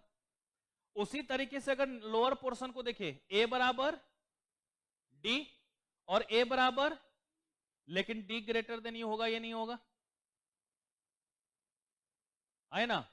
तो चूंकि हमारा सी टॉप एजम्पशन फेल्ड हो रहा है, इसलिए हम ये कह सकते हैं कि दो इंडिफरेंस कर्व कभी भी एक दूसरे को इंटरसेक्ट नहीं करेगा। ओके, तो दोनों इंडिफरेंस कर्व क्या कभी इंटरसेक्ट कर सकता है? नहीं। बस इसका एक ही जवाब लिखिएगा, ठीक है, कि या तो MIB या तो सी टॉप एजम्पशन फेल होगा। क्यों फेल होगा? देखो जा, यहां B क्या हुआ? ग्रेटर देन है ना। B किसके ऊपर है? IC के 1 के ऊपर। यहां D ग्रेटर देन E है ना। D किसके ऊपर है? मतलब एक कंसेप्ट में कह रहा है कि IC1 is greater than IC2, और उसी ग्राफ का लोअर पोर्शन कहता है ना ना ना, IC2 is greater than IC1। बेटा एक कंसेप्ट तो हमने जाना है कि क्योंकि सास ही भी कभी बहू थी, यही था ना एक सीरियल, क्योंकि सास भी कभी सास ही बहू है, होता है क्या? सास ही बहू है हो सकता है? नहीं हो सकता ना भाई।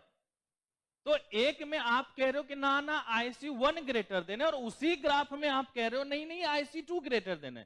तो डिसाइड कर लो कि ग्रेटर देन कौन सा है। तो हमारा कोई एजम्पशन काम करेगा यहां पर? नहीं करेगा ना। तो इसलिए हम ये कह सकते हैं कि दो इंडिफरेंस कर्व कभी भी एक दूसरे को इंटरसेक्ट नहीं करेगा। ओके, जल्दी से टेपो, आगे बढ़ो। अब जल्दी से औकात की रेखा पे भी तो आ जाएं।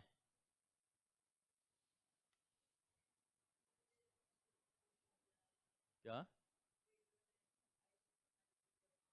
हाँ, उतना ध्यान नहीं है, देखना पड़ेगा।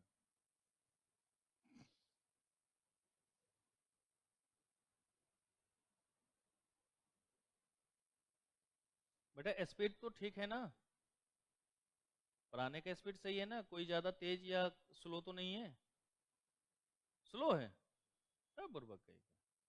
हमने 6 क्लास लिख के दिया था, डिमांड एंड सप्लाई में लगाऊंगा, आज मिला के 5.5 क्लास हो जाएंगे हमारी, मतलब आधा क्लास कल, जबकि बीच में क्वेश्चन भी करवाया हमने तब। और बता, और बता।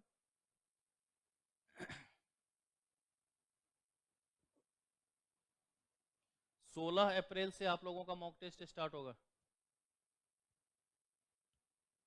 16 अप्रैल, 16 अप्रैल। उससे पहले मैं अपना कोर्स खत्म कर चुका हूँ।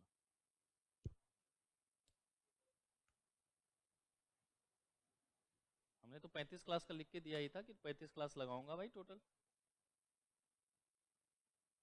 आज हमारी हो जाएगी 5:30, 3, 8 क्लासेज हो गई आज।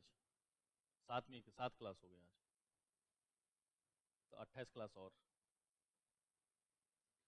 चलो हो गया, बोलो।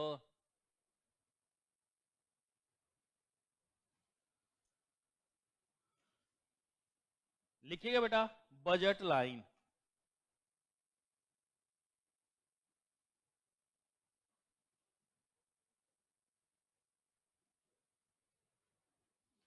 बेटा आपकी जो लिमिटेड इनकम है, जो आपकी लिमिटेड इनकम है, उससे क्या मैक्सिमम कॉम्बिनेशन ऑफ गुड्स कर सकते हैं आप? Maximum combination of goods. तो इसको जो लाइन मिलाएगी वही क्या कहलाएगा बेटा? Budget line. लिमिटेड इनकम, क्योंकि हम सभी जानते हैं कि इनकम हमारा क्या होगा कंज्यूमर का? लिमिटेड होगा। इनकम हमारा क्या होगा? लिमिटेड होगा। और उससे हम लोग देखेंगे कि क्या मैक्सिमम कॉम्बिनेशन कर सकते हैं।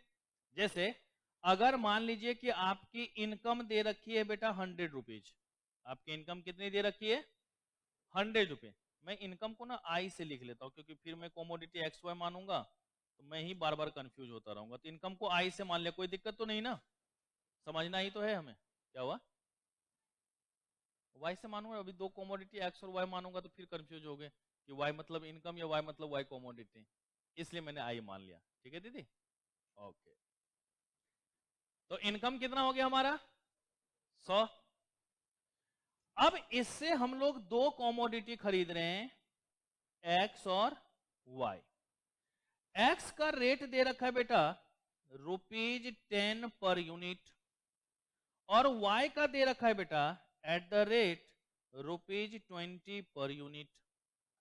हो सकता है नहीं हो सकता? तो अब जब आप खरीदेंगे तो दो तरीके का कॉमोडिटी हो गया ना आपके पास। कौन कौन सा? एक्स और वाई। तो एक तरफ हमने लिखा एक्स और वाई। बेटा आप मार्केट जाओ, वाई के बारे में मत सोचो। एक्स अगर पूरा का पूरा खरीद लो तो कितना खरीद पाओगे? 10 रुपए के रेट से 10 यूनिट ही तो खरीद पाओगे। अगर 10 आपने एक्स का खरीद लिया तो वाई के लिए पैसा बचेगा क्या? तो वाई कितना खरीद लेंगे? लेकिन अगर पूरा का पूरा पैसा वाई के ऊपर लगाया जाए तो वाई कितना खरीद पाएंगे? तो एक्स हम खरीद पाएंगे क्या? भाई जब पूरा का पूरा पैसा एक्स वाई पे ही खर्च हो गया तो एक्स के लिए बचेगा ही नहीं। ये हमारा मैक्सिमम कॉम्बिनेशन हो सकता ही नहीं। तो इसी का जो हमने यहां पर ग्राफिकल रिप्रेजेंटेशन कर दिया, एक्स और वाई, ये बन गया हमारा कौन सा बेटा? औकात की रेखा ए बी। ये वाई का कितना यूनिट? 5। एक्स का कितना यूनिट? अब ये जो लाइन बना ये हमारी मैक्सिमम लाइन है। इस औकात से हम बाहर नहीं जा सकते, लेकिन इसके बीच में कुछ भी खरीदा जा सकता है ना। अगर मान लो मैंने वाई का थोड़ा सा कॉमोडिटी कम कर दिया होगा तो एक्स सब कुछ खरीद पा रहे हैं या नहीं कर पा रहे हैं? हमने वाई को थोड़ा सा और कम कर दिया, एक्स कुछ और खरीद पाएंगे या नहीं खरीद पाएंगे? हमने वाई कुछ और कम कर दिया, एक्स और हमारा बढ़ जाएगा या नहीं बढ़ जाएगा? मतलब रहेगा इसी के बीच ना। तो अभी हमने क्या करा है? मैक्सिमम कॉम्बिनेशन को देखा है। अभी हमने क्या करा है? मैक्सिमम कॉम्बिनेशन को, यह बात देखा है, मैक्सिमम कॉम्बिनेशन की बात हमने यहां पर करी। लेकिन कभी कभी ना इसमें भी बदलाव हो जाता है। जैसे हो सकता है आज मैं वाई का 5 यूनिट खरीद पा रहा हूं, किसी कारणवश अब 10 यूनिट खरीद पा रहा हूंगा। या ऐसा भी हो सकता है किसी कारण बस सिर्फ 2 ही यूनिट खरीद पा रहा हूँ, हो सकता है, नहीं हो सकता है। तो इसमें 2 अलग अलग बातें हो सकती है, या तो कीमत में बदलाव हुआ होगा या तो हमारे इनकम में बदलाव हुआ होगा, है ना। तो यहां तक सबने लिख लिया है? लिखिएगा बेटा, change in budget line, change in budget line.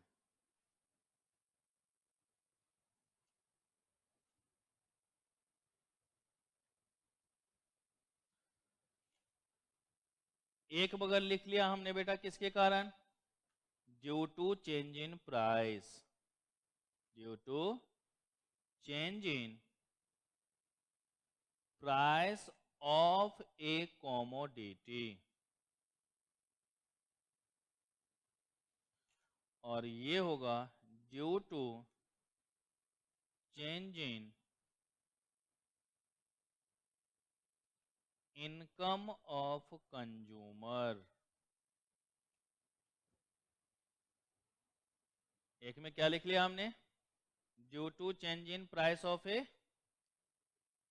Commodity, और दूसरे में हमने क्या बोला, due to change in income of consumer. Okay yo, अब देखिए बेटा, अगर due to change in price of commodity की बात कर रहे हैं तो इसमें भी 2 तरीके की बातें, या तो change in price of X या तो change in price of Y, या तो change in price of X या तो change in price of Y. अगर change in price of X है तब भी इसमें फिर से 2 बातें, increase in price of X या decrease in price of x.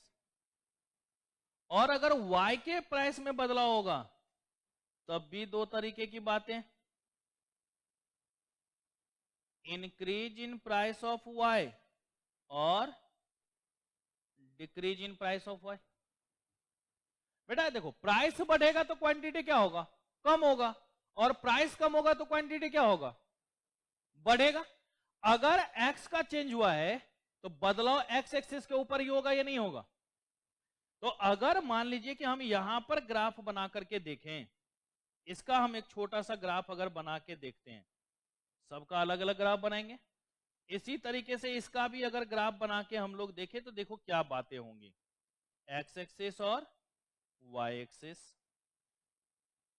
किसकी प्राइस में पहले में बदलाव हो रहा है बेटा, बताओ। हमने ये ले लिया बेटा बजट लाइन, हमने ये एक बना लिया क्या, बजट लाइन, ए और बी। अगर एक्स का प्राइस कम हुआ होगा तो क्वांटिटी बढ़ गया होगा या नहीं बढ़ गया होगा। तो देखो एक्स एक्सिस पे अब यहां से यहां शिफ्ट हो जाएगा या नहीं, बी से B1 पे। लेकिन अगर एक्स का प्राइस बढ़ गया हो तो क्वांटिटी कम हो गया होगा या नहीं हो गया होगा। अब ये क्वांटिटी यहां से घट के यहां पर आ गई नहीं, B0 पे, बोलो तो क्या हो गया बेटा, देखिए ये जो B से B1 गया है, ये जो हमारा B से B1 गया, किसके कारण, decrease in price of X. और ये जो B से B0 की तरफ गया है, किसके कारण, इंक्रीज इन प्राइस ऑफ। तो बदलाव सिर्फ और सिर्फ एक्स एक्सिस के ऊपर हुआ या नहीं हुआ भाई। अगर एक्स की कीमत में बदलाव होगा तो इंपैक्ट भी किसके ऊपर होगा, एक्स के एक्सिस पर ही होगा। और इसी तरीके से अगर वाई की कीमत में बदलाव हुआ होगा तो इंपैक्ट भी कौन से एक्सिस पर होगा बेटा, वाई के ऊपर ना। भाई हमने जैसे ये है इसको कांस्टेंट रखा, इसके प्राइस में कोई चेंज नहीं किया, हमने इसकी प्राइस में चेंज किया, तो ये या तो बढ़ेगा या तो घटेगा। तो बदलाव सिर्फ किसके ऊपर होगा, जिसका प्राइस चेंज हो रहा है उसी एक्सिस पे बदलाव होगा या नहीं होगा। एक्स का बदलाव हो रहा है तो एक्स एक्सिस पे चेंज, वाई का बदलाव हो रहा है तो वाई के एक्सिस पर चेंज। यही हो सकता है ना। तो क्या दूसरा ग्राफ आप बना सकते हैं बेटवा?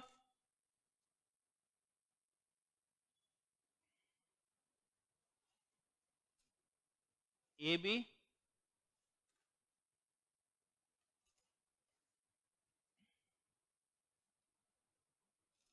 हो सकता है ये,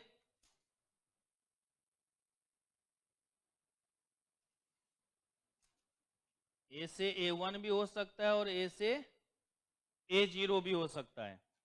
अगर ए से A1 गया होगा तो decrease in price of Y, और ए से A0 पर आ गया होगा increase in price of Y। समझ में आ गया ना? तो ये किसके अनुसार बदला हुआ? Price of any commodity. अगर एक्स का बदलेगा तो एक्स एक्सिस पे बदलाओ, और वाई के ऊपर होगा तो वाई एक्सिस के ऊपर बदलाओ। यही बात ना करेंगे हम लोग। यहां तक सबने बना लिया?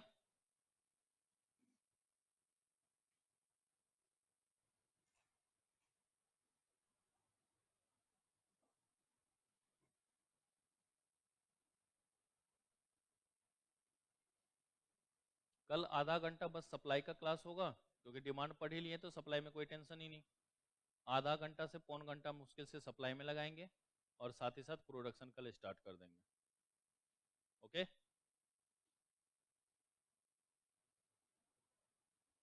तैयार रहना, कभी भी आपको टेस्ट का पेपर मिल सकता है। कल चैप्टर खत्म होगा, उसके बाद कभी भी आपको क्वेश्चन हाथ में मिल सकता है गोला वाले के साथ कि लगाइए बैठ के 100 क्वेश्चन। 100% तैयार रहना है। जो टेस्ट में एब्सेंट होगा इलाज अच्छे से किया जाएगा। कल मैंने आप लोगों को बोला था पेरेंट्स का नंबर लिख के देने के लिए। पीछे से बेटा नाम और नंबर शुरू हो जाओ। एक पेज निकालो, उस पर नाम नंबर ऐसे करके लिखते हुए ऐसे घुमा के यहां तक पहुंच जाओ। चलो, हो गया यहां तक? अगर बेटा इनकम के अंतर्गत बदला होगा, मान लो 100 से 200 हो जाए, एक्स भी बढ़ जाएगा वाई भी बढ़ जाएगा। 100 से 50 हो जाए, एक्स भी घट जाएगा वाई भी। तो मतलब इनकम के साथ भी दो ही तरीके की बात हो सकती है ना बेटा, इंक्रीज इन इनकम और डिक्रीज इन। तो ज्यादा लेट किए बिना जल्दी से इसका भी ग्राफ बना लिया जाए। इसमें तो अच्छा है कि एक ही ग्राफ में निपट जाएगा हमारा, एक्स, और ये हमने बना लिया बेटा कौन सा,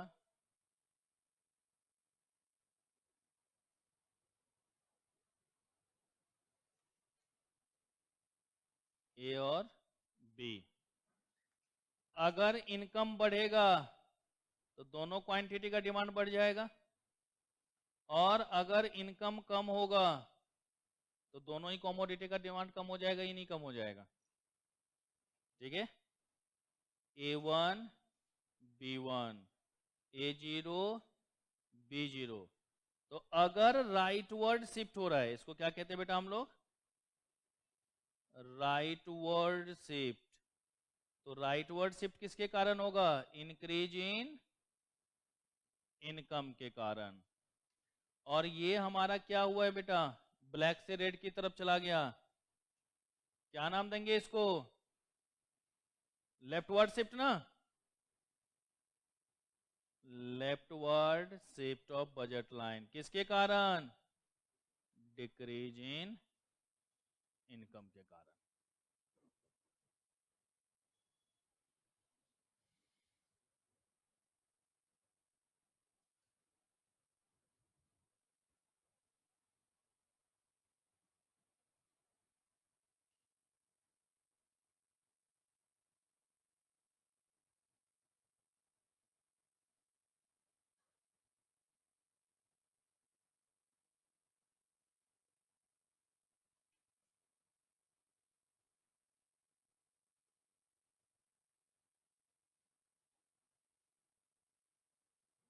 हो गया? बोलो बोलो। ठीक है, चलिए बेटा, यहां तक समझने में कोई दिक्कत? अरे चलो अब लास्ट टॉपिक लिखो इसका, कितना तुम लोग अपना दिमाग लगाओगे। लिखिए बेटा, उपभोक्ता संतुलन, कंज्यूमर इक्विलिब्रियम। ऐसे देखते हैं, हाँ क्या बोल दी, कंज्यूमर इक्विलिब्रियम।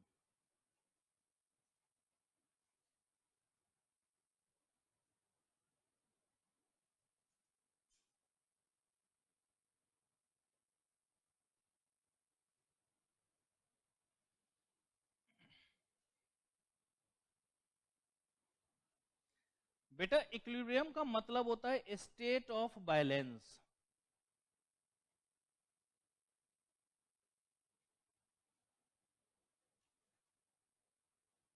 स्टेट ऑफ, भाई तुम सामान खरीदने के लिए कोई जाते हो, तुमने बोला कि अंकल जी 1 किलो प्याज देना, तो एक तरफ वो 1 किलो का वाट रखते हैं, दूसरी तरफ प्याज रखते हैं। तुम कब उस सामान को लेना पसंद करोगे? जब दोनों बराबर हो जाए तब ना। अगर बाट की तरफ ज्यादा झुका हुआ हो तो लोगे, ए अंकल कहा सोचा तो री कम है और दो। हाँ, प्याज की तरफ झुक जाए तो ज्यादा आसन है, फिर तो सरप्लस हो गया। लेकिन इक्विलिब्रियम का मतलब क्या, दोनों क्या होना चाहिए, बराबर होना चाहिए। दोनों क्या होना चाहिए, बराबर। तो इसलिए इसका क्या नाम दे दिया हमने बेटा, स्टेट ऑफ बैलेंस, अर्थात संतुलित होना चाहिए। भाई हम लोग क्लास करते हैं, क्लास में पढ़ाते हैं, पढ़ाते पढ़ाते बीच में मजाक भी होती है, 2 4 5 10 मिनट तो हर क्लास में ऐसा होता ही है, ये चलेगा। ये क्या है, स्टेट ऑफ बैलेंस। लेकिन मैं आऊं आराम से 1.5 पौने 2 घंटे मजाक करूं, फिर बोलो चलो आज का कोटा पूरा हुआ, अब 10 मिनट पढ़ लेते हैं, अगली क्लास से कोई यहां पे बैठेगा? नहीं ना भाई, ये क्या स्टेट ऑफ बैलेंस है? नहीं। तो हमेशा किसकी बात होनी चाहिए, स्टेट ऑफ बैलेंस की बात होनी चाहिए। तो इसमें कहता है बेटा, when marginal utility of satisfaction received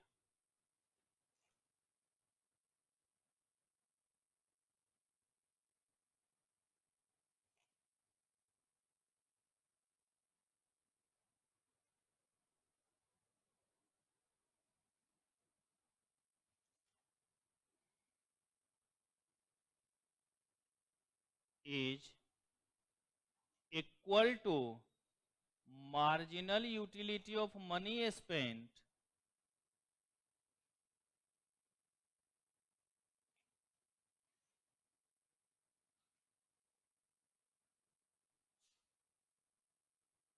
is known as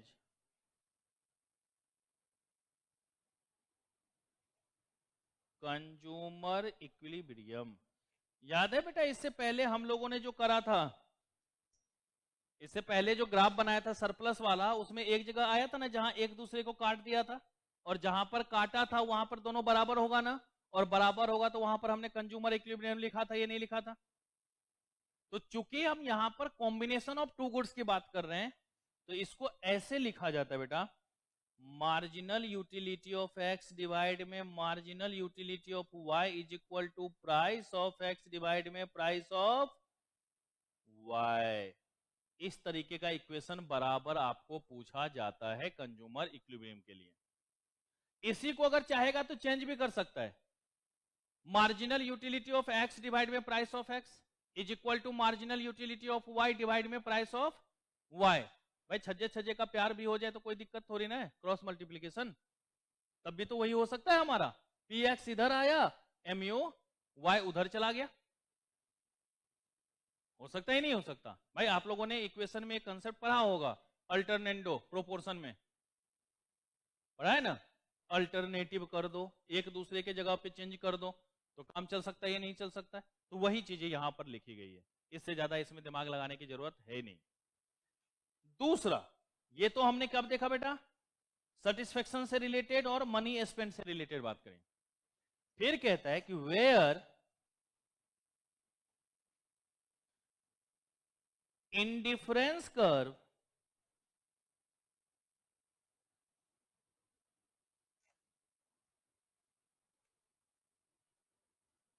tangent to budget line where indifference curve tangent to budget line is known as consumer equilibrium. क्योंकि बेटा एक बताओ, हमने लिमिटेड इनकम से मैक्सिमम कॉम्बिनेशन ऑफ गुड्स कर लिया, लेकिन satisfaction के लिए तो दोनों ही गुड्स का होना जरूरी है। और हमने जो ग्राफ बनाया उसमें या तो एक्स ले रहे थे या तो भाई कभी अगर ऐसा हो कि मम्मी आए रोटी आगे में 10 रख दे, बोले ठूस ले। आपने बोला मम्मी ये कौन सी मजाक है, सिर्फ रोटी। बोला अच्छा बेटा गलती हो गई, रोटी उठाया सब्जी लाके रख दिया, ले सब्जी खा ले, मजा आएगा? भाई इक्विलिब्रियम का मतलब क्या, रोटी भी हो और उसके सापेक्ष उतनी सब्जी भी हो कि कम से कम डुबो डुबो के खा तो सके। होता ही नहीं होता, मतलब दोनों ही कॉमोडिटी का होना जरूरी है, ये नहीं है। तो वो कितनी कॉमोडिटी होगी वही तो इक्विलिब्रियम कहलाएगा, ये नहीं होगा कि भाई एक्स का कितना हो और वाई का कितना हो। तो इसके लिए हमेशा याद रखिए, जहां पर इंडिफरेंस कर्व बजट लाइन को टेंजेंट करेगा, टेंजेंट का मतलब होता है बेटा छूकर निकल जाना। जैसे आप लोग भी गाना सुनते ना, छूकर मेरे मन को किया तूने क्या इशारा, है कि नहीं? माथा चाकू भोंक के थोड़ी नहीं बोलेगा इशारा किया गया है, छूकर, एहसास, फीलिंग। हाँ पूरे चिरकुट बोल मत। तो जहां पर बजट लाइन को इंडिफरेंस कर्व टच करता हुआ निकल जाएगा, तो जिस जगह पर टच किया जाएगा उसी को क्या कहेंगे बेटा हम लोग, इक्विलिब्रियम पॉइंट के नाम से जानेंगे। क्या बोलते हैं, टेंजेंट का मतलब इंटरसेक्ट नहीं होता, इस बात को अपने दिमाग में बैठा लेना। टेंजेंट का मतलब इंटरसेक्ट नहीं होता, इंटरसेक्ट का मतलब होता है, और टेंजेंट का मतलब होता है छूकर निकल जाना। ठीक है ना? तो हम वो ग्राफ बना करके उसको भी समझा देते हैं। जल्दी से एक छोटू सा ग्राफ बनाते हैं बेटा, देखना जरा।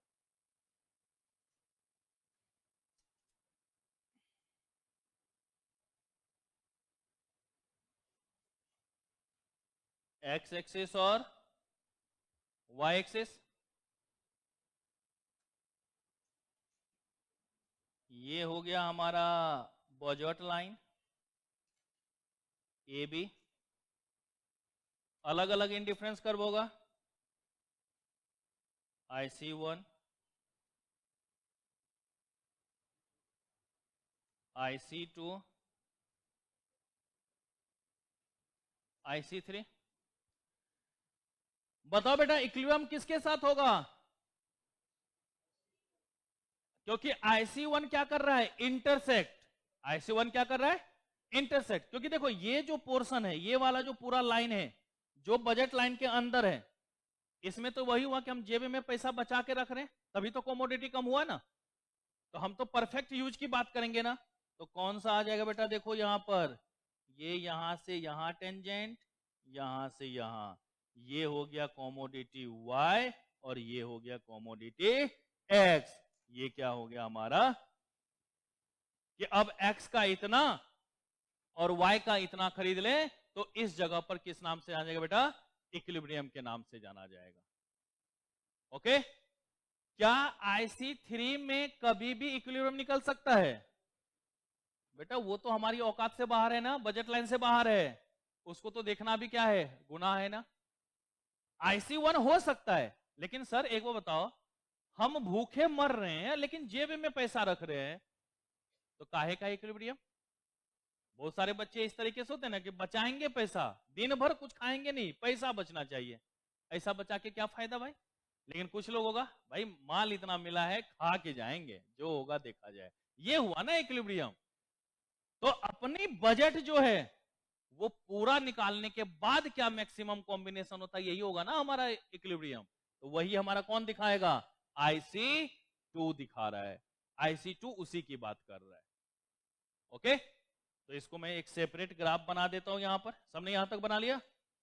सेपरेट ग्राफ बनाइए और खत्म कीजिए। बहुत आप लोग परेशान हुए हैं हमारी चक्कर में, हम क्षमा चाहते हैं इसके लिए, नहीं करना चाहिए था हमें इतना परेशान, लेकिन क्या करें, मजा भी तो नहीं आता जिंदगी में।